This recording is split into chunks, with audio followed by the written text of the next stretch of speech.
झटपट शेवपुरी कशी बनवायची ते बघूया। यासाठी मी पुऱ्या आधी फोडून घेतल्या आहेत, एका डब्यात ठेवल्या, त्या डिशमध्ये घेतल्यात। चाट मसाला, काळं मीठ, शेव, गोड चटणी, तिखट चटणी पुदिन्याची, टोमॅटो, बटाटा, कांदा आणि कोथिंबीर हे तिन्ही इन्ग्रेडियंट मी एका बॉलमध्ये मिक्स करून ठेवले आहेत। आता आपण पुऱ्यांमध्ये सगळ्यात आधी कांदा, बटाटा आणि कोथिंबीर हे तिन्ही एकत्र घालूया, म्हणजे आपला वेळ जाणार नाही। एक एक घालत बसलो तर वेळ जातो, त्या पुऱ्या मऊ होतात।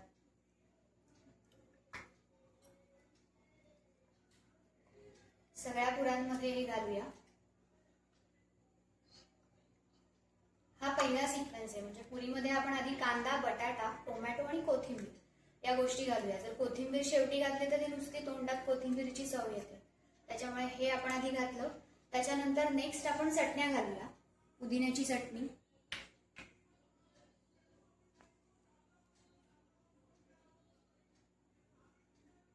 आवडीनुसार तिखट, कमी तिखट बनवू शकतो आपण। पुदिन्याची चटणी घातली। आता गोड चटणी। या गोड चटणीमध्ये खजूर आहे, गुळ आहे आणि चिंच आहे।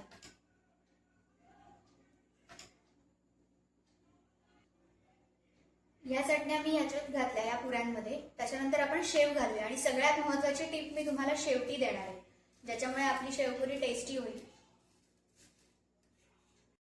बाहेर लागते तशी तुम्ही एकदा नक्की ट्राय करा या पद्धतीने।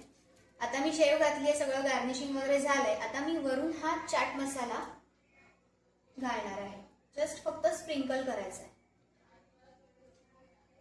बस। हे बघा, आपली शेवपुरी रेडी आहे।